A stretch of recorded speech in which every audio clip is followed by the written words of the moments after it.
Après le décès brusque de Maman Blanche, j'ai traversé l'une des saisons les plus sombres de ma vie. J'étais au bord de la dépression, même de l'AVC et même de la mort. Mais beaucoup ne s'en sont pas rendus compte, car je faisais l'effort de rester fort pour vous encourager et pour que l'Église ne devienne pas un lieu de deuil permanent. La solitude, les nombreux questionnements, la douleur de mes enfants, l'innocence de mon bébé, le poids du ministère, la gestion de mes affaires, de ma maison et même de moi-même, tout cela pesait terriblement sur mes épaules. Il m'arrivait de sécher mes larmes avant de prêcher et de pleurer dans mon bureau après avoir prêché. Dans cette épreuve, le pasteur Ézéchiel Moulumba, un ami d'enfance et fils du même père spirituel, me parla un jour de sa fille Esther. Mais je lui répondis que je n'avais ni la force ni la tête à cela. J'avais même demandé à Dieu le don du célibat dans l'espoir de ne plus jamais ressentir le besoin de me marier. Mais Dieu ne répondit pas à cette prière. À plusieurs reprises, par l'intermédiaire des prophètes, des songes et des convictions personnelles, le Seigneur me fit comprendre qu'il voulait que je continue ma route et que je refasse ma vie avec quelqu'un d'autre et qu'il était dangereux pour moi de rester longtemps dans le veuvage car un plan maléfique se tramait contre ma vie, mon ministère, ma famille et l'Église. Je me souviens d'une vision particulièrement marquante.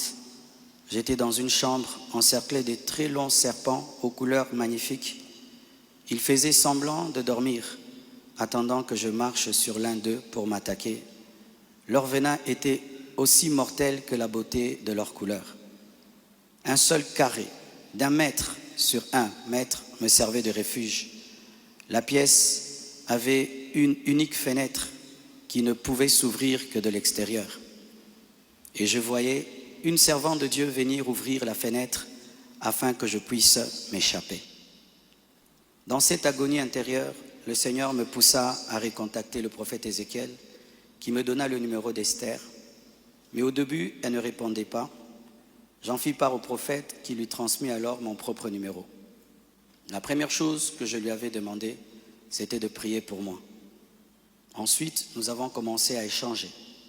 Je lui ouvrais mon cœur, elle m'écoutait, me soutenait, priait avec moi, tout en continuant à remplir fidèlement ses responsabilités au travail parce qu'elle était une responsable là où elle travaillait. Et à l'église, elle était plutôt photographe, caméraman, modératrice, prédicatrice. Elle était diaconesse et elle était consacrée pasteur. Et elle continuait à remplir fidèlement ses responsabilités au travail à l'église, même très tard la nuit quand j'avais des insomnies et malgré le décalage horaire de 5 et 6 heures. Au fil du temps, une relation sincère est née. Une flamme s'est allumée et dans mon cœur, j'ai eu l'assurance que c'était elle. J'en ai parlé à son pasteur, à mes parents, à mes pères spirituels et à mes amis, afin de ne rien faire sans rédévabilité, conseils et prières des autres. Même mes enfants ont été associés. Ils ont souhaité la rencontrer, ce qui s'est fait selon le timing de Dieu à Bruxelles.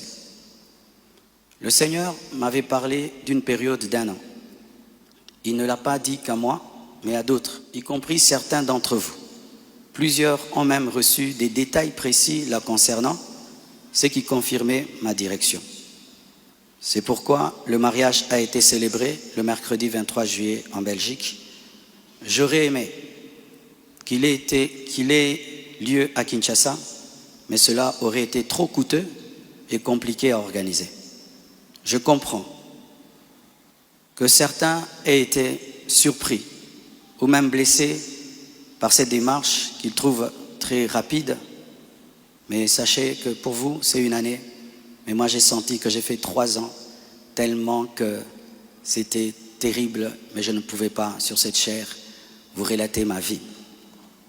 Si cela vous a offensé, je vous présente mes excuses les plus sincères, mais sachez ceci, le Seigneur s'est servi d'Esther pour que mes enfants, après avoir perdu leur mère, ne perdent pas leur père, pour que la compassion ait toujours un pasteur debout. Je l'aime profondément.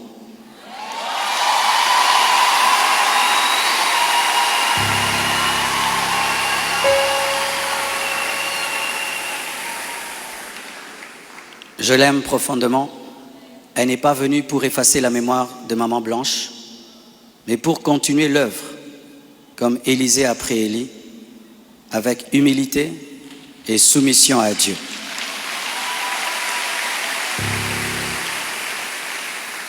Priez pour elle, elle est étrangère, c'est sa première fois d'être au Congo. Elle a eu le baptême de 4 heures du temps d'embouteillage. Et aujourd'hui, Dieu a fait grâce, il fait froid. Je lui ai dit, tu sens le froid quand même?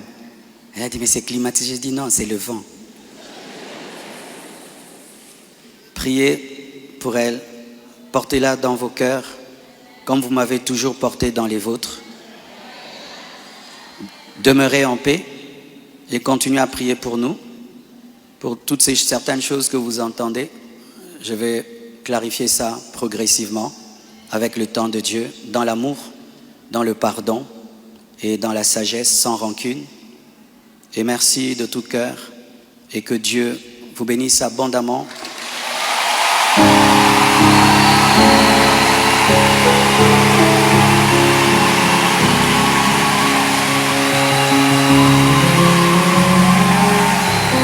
Pour votre soutien, vous avez prouvé au monde que vous êtes une église mature. Vous avez prouvé au monde que vous êtes une église enracinée. Vous avez prouvé au monde que votre foi est fondée sur Jésus. Vous avez prouvé au monde que vous êtes une église 4x4, une armée de Dieu.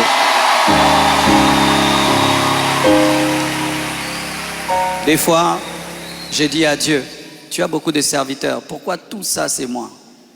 Il y a beaucoup d'églises au Congo, pourquoi la compassion, la pluie, les écrans qui tombent sur les gens? Mais nous avons une grande destinée. Un jour, nous comprendrons pourquoi tout ça. Alléluia. Aujourd'hui, nous voulons que vous puissiez prier pour nous. On a prié pour nous à Bruxelles, mais votre prière me manquait.